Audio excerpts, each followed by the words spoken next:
வணக்கம் விஷன் 9 சினிமாவிற்காக நான் லக்ஷ்மி நாராயணன். இப்போ நாம் பார்க்க போகிறது ஸ்டார் கவின் அவருடைய நடிப்பில் நம்ம இளன் அவருடைய இயக்கத்தில் இருக்க படம் தான். ஸோ இந்த படம் எப்படி இருக்குது அப்படின்னா பார்க்க போகிறோம்.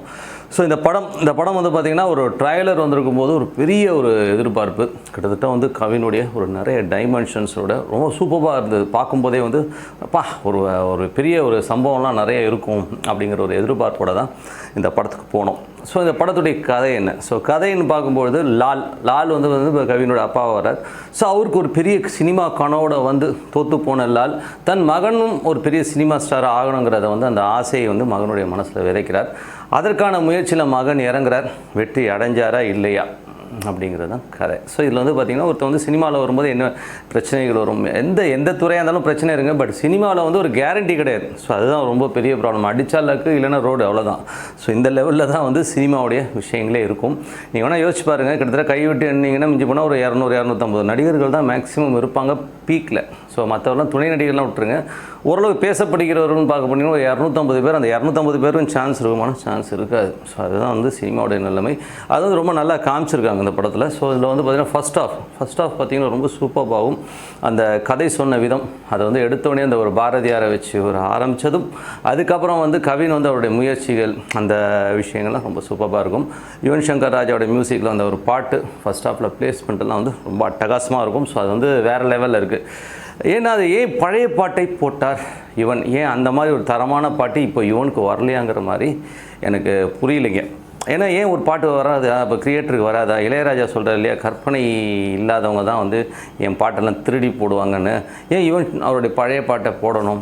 ஏன் இப்போ கற்பனை வளம் வந்து இவனுக்கு இல்லையாங்கிற மாதிரியான கேள்விகள் நிறைய வருது. ஸோ ஆனால் அந்த பாட்டு பிளேஸ்மெண்ட் வந்து ரொம்ப சூப்பர். அது வேறு லெவலுங்க. அந்த புதுப்பேட்டையில் வந்து ஒரு நாளில் அப்படிங்கிற ஒரு சாங் வந்து ரொம்ப நல்ல பிளேஸ்மெண்ட்டில் கொடுத்து ரொம்ப நல்லா போகும். ஃபர்ஸ்ட் ஆஃப் ரொம்ப நல்லா கொண்டு போச்சுங்க. ஃபர்ஸ்ட் ஆஃபுடைய இந்த விஷயங்கள், இந்த முயற்சிகள் எல்லாமே கொண்டு போகுது. செகண்ட் ஆஃப், ஸோ ஃபர்ஸ்ட் ஆஃபில் வந்து எனக்கு ரொம்ப பிடிச்ச இன்னும் சில விஷயங்களையும் நான் பகிர்ந்துக்கிறேன். ஸோ ஹீரோயினுடைய ஒரு அந்த இன்ட்ரோடக்ஷன், அந்த ஹீரோயினோட அவர் இன்ட்ராக்ட் பண்ணுற விஷயங்கள் எல்லாமே ரொம்ப சூப்பராக இருக்கும். ஸோ அதில் வந்து கவின் வந்து அட்டகாசம் பண்ணியிருப்பார்.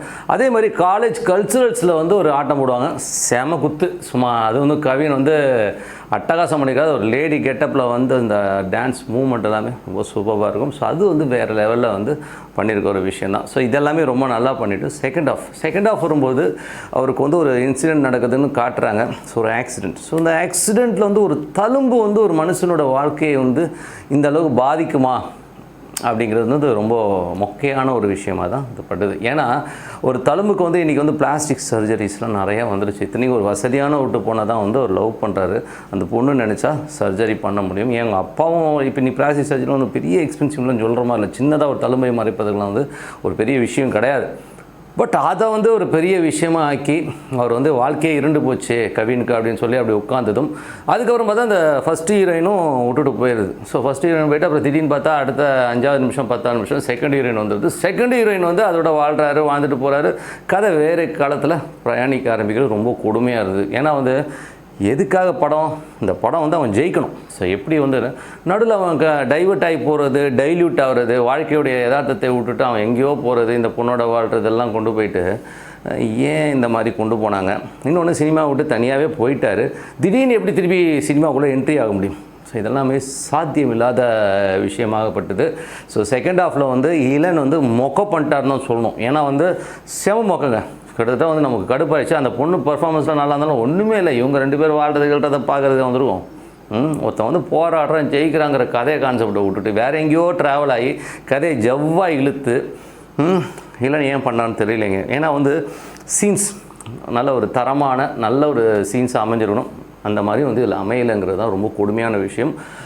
காதல் சுகுமார். ஸோ காதல் சுகுமார் வந்து அந்த ஃபர்ஸ்ட் ஹாஃபில் வந்து ஒரு பெரிய நடிகராக இருந்து அவர் செகண்ட் ஹாஃபில் காட்டும்போது ஒரு ஐஸ் வண்டி போகிற மாதிரி ஒரு சீக்வன்ஸ் வச்சுருப்போம், ஐஸ் விற்கிற மாதிரியான விஷயங்களே கொடுத்துருப்பாங்க.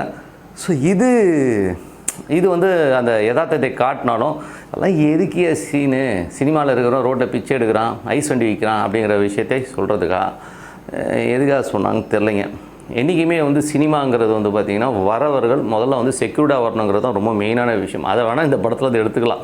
ஏன்னா வந்து ஒரு இன்றைக்கி விஜய் சேதுபதி வந்து ஃபீல்டுக்கு வர்றதுக்கு முன்னாடியே வந்து துபாயில் போயிட்டு ஒர்க் பண்ணி கொஞ்சம் காசெல்லாம் சேர்த்து வச்சுக்கிட்டு அதுக்கப்புறம் ஃபீல்டுக்கு வந்து ஃபேமிலி கமிட்மெண்ட் இல்லாமல் வந்து ஒர்க் பண்ணார். அதுவும் வந்து அக்கௌண்டண்ட்டாக தான் ஒர்க் பண்ணார். ஸோ அந்த மாதிரி ஓரளவுக்கு அதே மாதிரி அக்ஷய்குமார் லண்டனில் போய் அவர் வந்து பேரராக ஒர்க் பண்ணார்.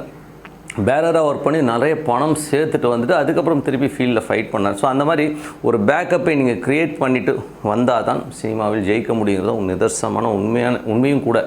ஏன்னா நீங்கள் பேக்கப் இல்லாமல் போனீங்கன்னா இங்கே எவனும் சம்பளம் கொடுக்க மாட்டாங்க. காரணம் என்னென்னா டேரக்டராக வரவங்களும் கூட பார்த்திங்கன்னா சில பேர் நல்லா படிச்சிருந்தாலும் இன்றைக்கி இருக்கிற எக்கனாமிக்கல் கண்டிஷனில் யாரும் வந்து ஒரு கம்பெனி சேலரி கொடுக்குற மாதிரியோ இல்லை ஒரு பெரிய சேலரியோ எந்த அசிஸ்டன்ட் டேரக்டருக்கோ ஒரு அசோசியேட் டேரக்டருக்கோ வந்து வருமானம் வரவே வராது. அதில் வந்து பிடிக்கி திங்கிற டேரக்டர் தான் ரொம்ப அதிகம் இன்றைக்கி. ஓகேங்களா? அதுக்கப்புறம் அந்த டேரக்டருக்கே எவ்வளோ நாள் மார்க்கெட் இருக்கும்னு தெரியாது. ஸோ நிலையில்லாத ஒரு இல்லை தான் சினிமா இருக்குங்கிறது தான் உண்மையான விஷயம். ஸோ அது மாதிரி சினிமா வந்து ரொம்ப ஒரு 90% ஃபெயிலியர், 10% தான் வெற்றிங்கிறத வந்து சொல்லியிருக்க படம் தான் இந்த படம். ஸோ அதனால் வந்து இந்த படம் நல்லா இருக்குன்னா ஃபஸ்ட் ஹாஃப் ரொம்ப சூப்பராக பண்ணி கவின் அவ்வளோ நல்லா நடித்தும் இந்த படம் வந்து சரியாக ஒட்டலை. இளன் வந்து செகண்ட் ஹாஃபில் கோட்டை விட்டுட்டாருன்னு தான் சொல்லணும். ஸோ இந்த படம் வந்து தியேட்டரில் போய் பார்த்தீங்கன்னா செகண்ட் ஹாஃப் வந்து எல்லோருமே நான் சொன்ன கருத்தை கண்டிப்பாக நீங்கள் எல்லாம் புரிஞ்சுப்பீங்க. ஏன் அந்த மாதிரி பண்ணார், எதுக்கு கதை பண்ண தெரியலையா இளனுக்குங்கிற மாதிரியான கொஸ்டின் மார்க்ஸ் நிறைய இருக்குது. டிஸ்கஷன்லாம் இவங்க என்ன பண்ணாங்க, இல்லை இவரே இண்டிவிஜுவலாக நான் இப்படி தான் பண்ணுவேன்னு பண்ணாரா, முடியல சார். ஓகேங்களா? ஸோ அதனால் வந்து அடுத்த படத்துலையாச்சும் இளன் வந்து நல்ல ஒரு திரைப்படமாக கொடுக்கட்டும். இதெல்லாம் ஒரு ஓடிடியில் பார்க்குற படம் தான், திரைப்படத்தில் போய் பார்க்குற மாதிரி ஒன்றும் பெரிய விஷயம் இல்லைங்கிறது உண்மையான விஷயம் சொல்லிட்டு உங்களோட வந்து விடைபெறுவது உங்கள் லக்ஷ்மி நாராயணன். விஷன் 9 சினிமாவை சப்ஸ்கிரைப் பண்ணுங்கள், பெல் ஐக்கானை ப்ரெஸ் பண்ணுங்கள். நன்றி, வணக்கம்.